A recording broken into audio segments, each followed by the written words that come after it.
Breaking news. The Russian president commemorates the anniversary of the annexation of Ukrainian regions, while drones attack overnight.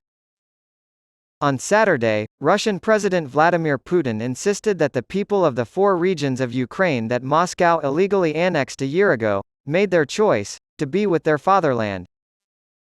To mark the first anniversary of the annexation, Putin released a speech in the wee hours, in which he insisted that it had been done in full accordance with international norms. He also claimed that this month's local elections provided further evidence that people in the regions of Donetsk, Luhansk, Zaporizhia, and Kherson want to join Russia. The Central Election Commission of Russia has declared that the ruling party has received the most votes. The West has criticized the referendum elections held last year as well as the recent elections, calling them fraudulent. Russia held the elections as it sought to consolidate control over regions it illegally annexed a year ago but does not fully own.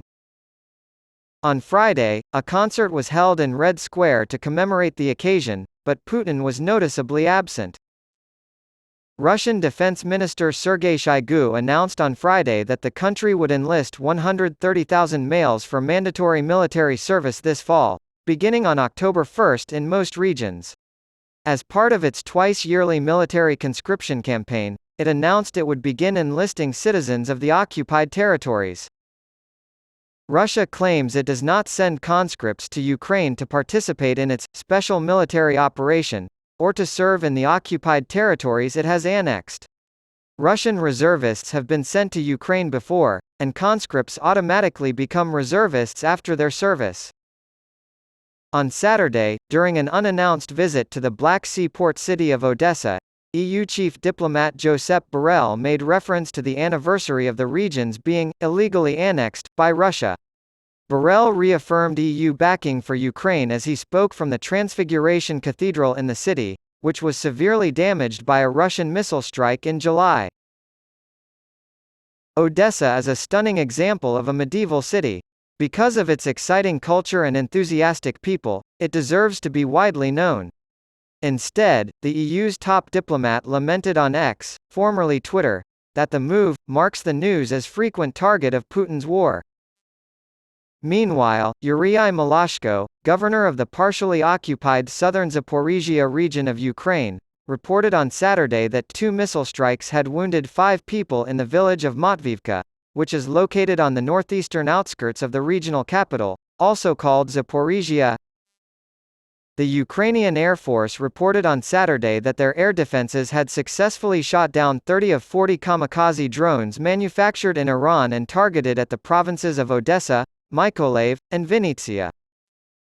According to Serhiy Borzov, governor of the Vinnytsia region in central Ukraine, 20 drones were shot down by air defenses, but a powerful fire broke out in the town of Kalinivka when a drone hit an unnamed infrastructure facility.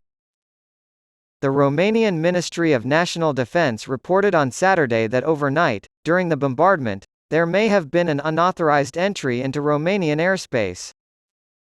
According to the report, Romanian military radar near the city of Galati, on the country's border with Ukraine, picked up a signal indicating a possible unauthorized entry into Romanian airspace. No objects have been found yet that fell from the sky onto national territory, according to the statement, which also noted that NATO allies were kept up to date in real time and that searches would continue through Saturday. Overnight, residents of Galati and Tulcea counties received text message alerts from emergency services after the Defense Ministry reported detecting groups of drones heading toward Ukrainian territory, close to the border. Russian forces have been attacking Ukraine's Danube ports consistently for weeks, and Romania has found at least 3 drone fragments on its soil as a result. The Defense Ministry of Russia reported on Saturday that it had intercepted and destroyed 9 Ukrainian rockets that had been fired toward the southern Russian region of Belgorod, which borders Ukraine. Belgorod. The attack on the regional capital, also called Belgorod, resulted in a crater and the destruction of a house, a store, and a gas pipeline, according to Governor Vyacheslav Gladkov.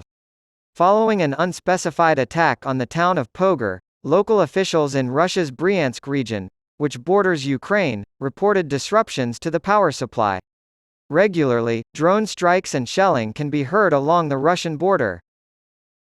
This article was co-written by AP journalists Elise Morton in London and Stephen McGrath in Siasaura, Romania.